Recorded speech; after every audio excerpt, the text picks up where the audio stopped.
빨리 오는 지역은 저는 2024년 그리고 아마도 2025년 정도 되면 수도권이나 광역시에서도 내 집 마련을 할 수 있는 아주 좋은 기회가 오지 않을까라고 예상을 하고 있는데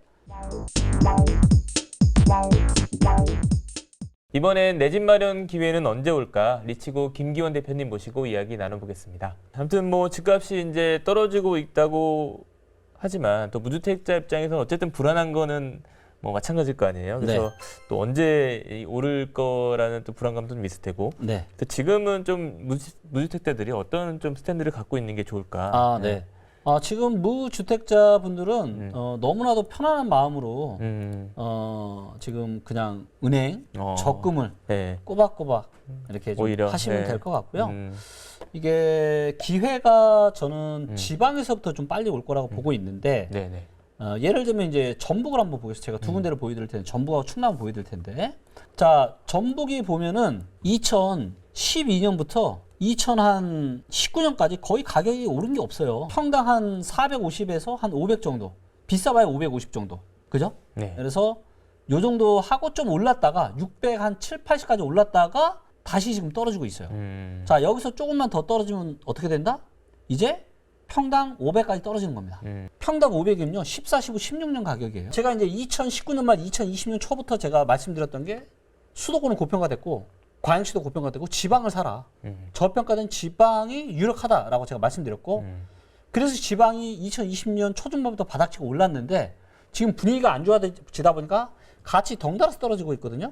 근데 이런 일은 금리위기 때도 또 그랬습니다. 네. 근데 금리위기 터지고 어느 정도 진정이 되고 나서는 지방이 가장 빠르게 반등이 됐는데 저는 이번에도 비슷한 패턴이라고 봅니다. 자, 전북도 지금 조금만 여기서 더 떨어질 거고요. 아마 평당 450에서 500 어느 지금까지 저는 떨어질 거라고 봐요. 근데 문제는 뭐냐면 제가 이제 부동산 관계자 분들에게 제가 한 두 분한테 팩트 체크를 했는데 지금 아파트를 짓는 원가가 이 인플레이션 때문에 되게 비싸잖아요. 네네. 이 아파트를 짓는 원자재 가격도 한 40% 올랐고요. 인건비도 한 20% 올랐습니다. 그리고 지금은 아파트를 한 채 짓는 이 평당가가 어떻게 되냐면 지방과 수도권 광역시가 조금 다른데 그렇죠. 네. 지방은 500만 원 정도 합니다. 아파트 새로 한 채 짓는데 원가가 500이면 원가가. 근데 얘가 지금 600 정도 하고 있는데 여기서 좀만 더 떨어지면 어떻게 된다? 원가 밑으로 떨어질 수 있다. 전북만 그런 게 아니라 충남도 보겠습니다. 충남도 평당 한 550에서 600 정도를 2014년부터 한 20년까지 계속 왔다 갔다 하다가 올랐죠. 제가 전망한 대로 올랐다가 분위기 안 좋으니까 덩달아 떨어지고 있는데 벌써 지금 떨어진 가격이 평당 한 650까지 지금 떨어졌단 말이에요. 가장 최근 데이터를 보면 600 초반대까지 떨어졌는데 그럼 뭐예요? 여기서 좀만 더 떨어지면 550 되는 거고 그러면 가격대가 14, 15, 16년 가격대까지 떨어지는 거예요. 근데 여기서 좀 더 떨어져서 500까지 떨어진다. 네. 이거는 뭐 완전 뭐 줍줍이죠. 그렇기 때문에 일단 지방 제가 꼭 집어서 말씀드릴게요. 네. 충남, 충북, 경남, 경북, 전북, 예, 요 지역들. 그 다음에 제주도도 있고요. 제주도 한번 볼게요. 제주도도 올랐다가 지금 덩달아 떨어지고 있죠. 네. 그럼 제주도도 지금 조금만 더 떨어지면 평당 1200 정도고 1200이면 16년도 가격이에요. 근데 아마 어쩌면 평당 1000이나 그 이하로 떨어질 것 같거든요. 네. 그럼 뭐다? 그러면 가격대로도 지금 15년 가격이에요. 너무 저렴한 거죠. 그렇죠. 예. 그렇기 때문에 이런 지역들은 언제 지금 내 집 마련 못 하신 분 언제 사면 좋다? 네. 빠르면 내년 말. 물론 이제 바뀌는 데이터를 좀 봐야죠. 근데 저는 내년 말부터 일부 지역들에서는 기회가 올 수 있다라고 보여지고 있어요. 그래서 아파트를 짓는 단가, 지방은 기억하십시오. 500만 원 정도고요. 수도권은 얼마냐면 수도권은 700에서 800 정도. 이 아파트의 좀 퀄리티나 좀 이런 거에 따라 좀 다 완전 고가 아파트 빼고요. 일반적인 아파트. 그래서 수도권이 한 700에서 800 정도 한다라고 부동산 이 건설사 계시는 분들이 저한테 얘기를 해 주시더라고요. 그래서 조금만 이제 여기서 더 떨어지면 그런 수준들까지 올 수 있는 지역들이 있기 때문에 관심 두면 좋을 것 같고 하지만 서울이나 수도권 일부 광역시는 자 제주도 가격 보세요. 15, 16년이랑 별로 별 차이가 없죠. 네.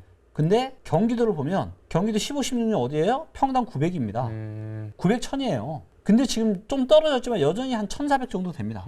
즉 여기는 뭐다? 아직도 거품이 빠질 게 한참 더 있다라는 거고요. 그래서 수도권이나 일부 광역시는 지역마다 이것도 달라요. 어디냐에 따라 데이터가 다 다르기 때문에 네네. 그래서 빨리 오는 지역은 저는 2024년 그리고 아마도 2025년 정도 되면 수도권이나 광역시에서도 내 집 마련을 할 수 있는 아주 좋은 기회가 오지 않을까라고 예상을 하고 있는데 그런데 미래는 또 어떻게 바뀔지 모르기 때문에 네네. 바뀌는 이 데이터를 계속 보면서 의사결정을 좀 하시면 좋을 것 같고요. 지금 이제 뭐 지방도 그렇지만 현재 이제 수도권 같은 데는 이제 미분양 생기고 네. 또 이제 줍줍도 안 돼서 이제 선착순 분양까지 좀 하고 있는 상황인데 네.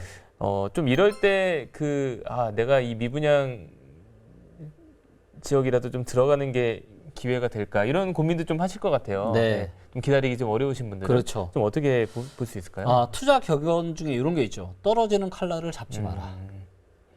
자, 일단은 금리가 관건인데 네. 금리가 앞으로 올라갈 거는 거의 확실하잖아요. 앞으로도 미국의 기준금리가 지금 4%인데 5.5나 6%까지 올린다면 앞으로 1.5에서 2%를 더 올려야 되는 거예요. 네.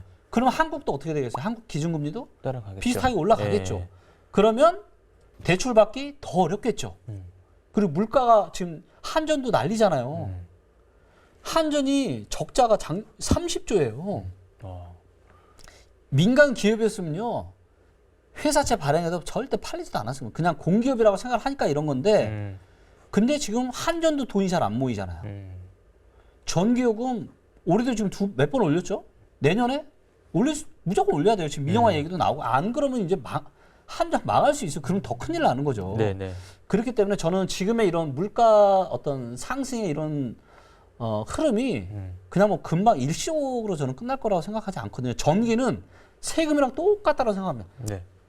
전기는 모든 거에 다 들어가 있잖아요. 네. 그렇기 때문에 물가 상승은 앞으로 계속 올라갈 거고 그렇기 때문에 지금 자칫 뭐 미분양도 났으니까 좀 들어가 볼까? 이거는 제가 보기에는 섣부른 판단인 것 같고요. 빠르면 내년 말이나 내후년 정도 보시고 또 뭐가 있냐면 부동산은 또 많은 부분을 차지하는 게 세금이에요. 그렇죠. 네. 세금. 사실 진짜 이 팁은 제가 정말 저만 알고 싶은 그런 팁인데 네. 저만 알고 싶어요, 진짜로. 근데 저는 언제 살 거냐? 언제 제가 힘을 좀 실어서 살 거냐? 네.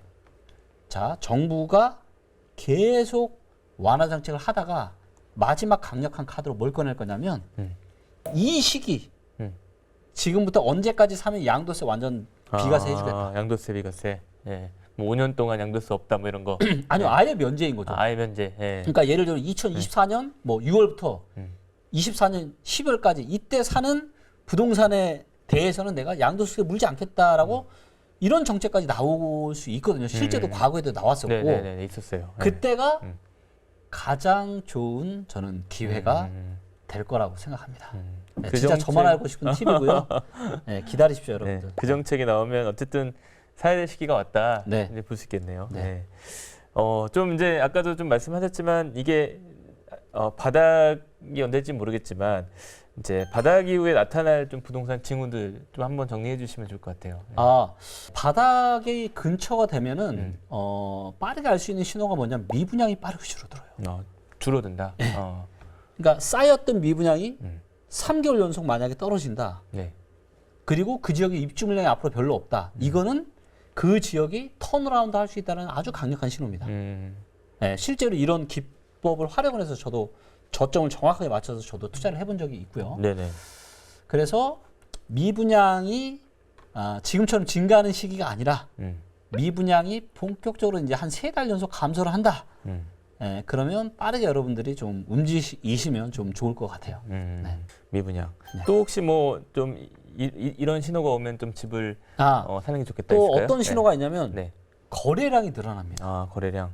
자, 무슨 얘기냐면 부동산은 사시는 분들이 두 부류가 있어요. 첫째, 실수요자들이 있고요. 둘째, 투자자들이 있습니다. 네네. 지금은 네. 투자자들은 지금 살 수 있는 시장이 아니죠. 왜? 세금이 걸려있기 때문에. 네네. 실수요자도 못 삽니다. 자, 근데 시장이 더 떨어지고 본질적인 가치들이 저평가가 되고 정부가 강력한 부양책들을 꺼내잖아요. 그럼 누가 덤벼드냐? 투자자들이 덤벼들어요. 실수요자는 무서워서 못 삽니다. 다 투자자들이 덤벼들면서 어떤 현상이 발생하느냐? 거래량이, 그러니까 지금 거래량이 너무 없잖아요. 이 침체된 거래량이 늘어나기 출렁출렁하면서 늘어나기 시작을 해요. 네, 자 이거를 실제 데이터로 제가 한번 보여드릴게요. 자, 요게 이제 지난 실거래가가 공개된 2006년 이후에 수도권 서울, 경기, 인천의 매매의 거래량입니다. 자, 보시면 이때 영끌거래가 과거 이때 터졌거든요. 2006년 연말에 영끌거래 터지니까 더 이상 살 사람이 없으니까 출렁출렁하면서 거래량이 계속 고점이 이렇게 하락을 하죠. 그리고 시장이 안 좋을 때는 거래량이 이렇게 없는데 문제는 지금은 뭐예요? 거래량이 더 없어요. 역사상 가장 작은 거래 난리가 난 거죠 지금. 그리고 영끌거래가 어때요? 이때보다 훨씬 많이 터졌죠. 그리고 시장이 바닥을 치고 올라온 게 14년, 15년인데 이때 어때요? 이때 출렁출렁 줄어들었다가 출렁출렁하면서 거래량이 조금씩 늘기 시작하죠. 그리고 15년에만 수도권에 아파트 샀어도 최저점은 아니지만 어때요? 발바닥 찍고 이제 한 정강이 정도 올라왔을 때잖아요. 이때 사도 괜찮아요, 안 괜찮아요? 괜찮아요. 네. 그래서 실수요자분들은 거래가 이렇게 확실하게 살아나는 걸 확인하고 예, 사시면 좋고, 좀 더 빠르게 사실 분들은 미분양이 급속도로 감소하는 걸 보고 사시는 게 좀 더 좋고. 네. 그래서 거래량과 미분양이 감소하는 거를 보면은 예, 다시 시장이 다시 살아나는 걸 확인할 수 있습니다. 두 가지만 확인해도 네. 좀 뭐 실패할 수 있는 좀 여지가 좀 줄어들 것 같네요. 네. 지금 뭐 1주택자들은 이제 집을 옮기는 것 자체를 좀 어떻게 봐야 될까요? 좀 그런 시기가 있잖아요. 옮기는 네. 시기가. 예. 지금 집을 옮기고 싶어도 옮길 수가 없잖아요. 네네. 내 집도 안 팔리고. 지금 이제 뭐가 네. 문제냐면 네. 내가 새 집을 분양을 받았는데 그냥 실수요 입장에서 음. 내가 지금 집을 팔고 여기서 생긴 돈으로 잔금도 치르고 입주해야 되잖아요. 네, 맞아요. 예. 근데 지금 문제가 뭐예요? 네. 내 집이 안 내 팔리고. 집이 안 팔려요. 내 집이 안 팔린단 말이에요. 자, 그런데 이사를 갈 수가 있겠습니까? 못 가죠. 예. 못 가죠. 네. 지금 뭐 똘똘한 한 채로 지금 옮겨라 이런 얘기 하시는 분들도 계시는 것 같은데 아니 부동산 지금 가보면 아예 거래가 죽었고 내 집이 안 팔린데 어떻게 이동을 합니까?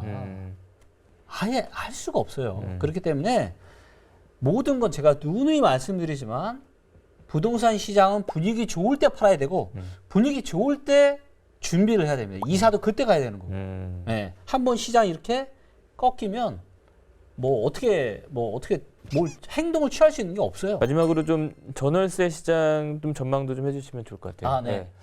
지금 전세 시장을 한번 보시면 자, 서울의 전세의 요 매물 건수입니다. 파란색 선이.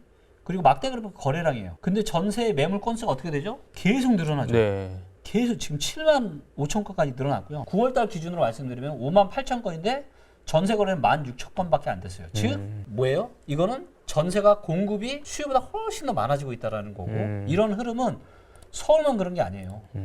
경기도도 보시면 전세 매물이 기하급수로 증가하고 있죠. 자, 인천 볼게요. 입주물량 많은 인천 보겠습니다. 서울, 경기, 인천 전부 다 전세 매물이 계속 지금 증가를 하고 있다. 즉 전세 가격이 어떻게 된다? 떨어지겠죠. 빠질 수밖에 없죠. 네. 그리고 전세도 대부분 다 뭐예요? 대출이죠. 이게 참 역전세의 문제는 뭐냐면 이 전세로 사시는 분들이 본인 돈만 있는 게 아니다라는 거예요. 이것도 다 대출이잖아요. 그러니까 역전세 문제가 내년에 심각한 사회적 문제가 될 건데 이거는 소유자도 문제고 세입자도 문제고 세입자도 내가 뭐 예를 들면 전세 5억인데 내가 한 3억 대출 받고 내 돈 2억으로 들어갔으면 이게 역전세 나면은 전세가 뭐 4억, 3억으로 떨어지면은 네. 세입자도 다 빚밖에 안 나는 그러니까요. 거잖아요. 네. 네, 그래서 상당히 좀 이런 부분들이 좀 걱정이 많이 되고 그래서 거기다가 이제 전세자금 대출 금리가 계속 올라가잖아요. 그러니까 사람들이 전세를 살 수가 없어요. 그래서 매매도 안 좋고 네. 전세도 안 좋고 그러면 사람들이 갈 때는 어디밖에 없어요? 월세밖에 없어요. 네. 그래서 월세밖에 없기 때문에 월세가 강세를 띠고 있는 건데 문제는 뭐냐면 이 월세를 내는 사람들은 그러면 이 올라가는 월세를 내가 낼 수 있는 여력이 있어야 되잖아요. 네네. 근데 그럴 수 있는 여력이 있는 사람은 어떻다? 그런 사람들도 갈수록 줄어들고 있다는 거예요. 지금 대한민국은 역사상 가장 많은 개인 부채가 있어요. 네. 네. 이 엄청난 부채가 있는데 금리는 급격하게 올라가니까 매달 내는 대출 이자가 올라가는데 물가도 올라가. 그러니까 호주머니 사정이 안 좋은데 월세가 올라간다? 그러면 어디로 갈 수밖에 없어요? 외곽으로 빠질 수밖에 없어요. 이제는 사람들이. 네, 외곽으로 빠질 수밖에 없고 그래서 그나마 이제 몰릴 때가 월세밖에 없기 때문에 월세가 강세를 띠겠지만 그렇다고 월세가 또 여기서 또 폭등을 할 거냐? 그건 아니다라는 거죠. 네, 그 정도는 아닐 거다. 왜냐하면 이미 코로나 전이랑 비교를 하면은, 그러니까 전세 시장이랑 월세 시장이 코로나 전과 후를 비교를 해보잖아요. 잠실 리센츠 쪽 예를 들면 70%가 올랐어요. 월세가. 네. 그러니까 이 100만 원 하는 월세가 170만 원이 된 거죠. 2년 동안 말도 안 되는 일이에요. 그러니까 이거는 코로나 버블도 있었지만 이전 정부가 임대차 3법을 하면서 그러다 보니까 이제 전세나 월세 시장이 급등을 했던 거예요. 맞아요. 예. 그렇기 때문에 이미 월세 시장에도 사람들이 감당할 수 없을 만큼 엄청난 지금 거품이 껴 있는 겁니다. 근데 수요가 여기밖에 없기 때문에 그나마 이제 강세를 띠고 있는데, 네. 예, 그래서 여기서 뭐 월세가 또 폭등할 거라고 얘기하시는 분들 계시잖아요. 월세 폭등 아니 시켜 보세요. 누가 살 수 있나? 못 살 수 있는 사람이 없다 이제. 그래서 월세도 한 조금 아주 강세는 아니고 그냥 조금 강세 정도. 네. 그렇게 예상합니다. 이 전세 시장이 다시 좀 오르는 그런 시기가 좀 올까요? 그러면 지금보다? 네. 오겠죠. 근데 한참 기다려야 될 거예요. 한참. 네. 그래서 일단 금리가 일단 제일 중요하고요. 또 사람 호주머니 사정이 또 중요하기 때문에 지금의 이제 인플레이션이 언제까지 지속이 될지, 그로 인해서 금리가 어디까지 올라갈지, 이게 사실은 향후에 이제 매매 시장이나 전세 시장을 향방을 가늠하는 데 제일 중요할 것 같고요. 일단은 내년까지는 기대를 안 하시는 게 좋을 것 같다. 알겠습니다. 오늘 이런 내용들 참고하셔서 내 집 마련하시는데 도움이 되셨으면 좋겠습니다. 감사합니다. 네, 고맙습니다.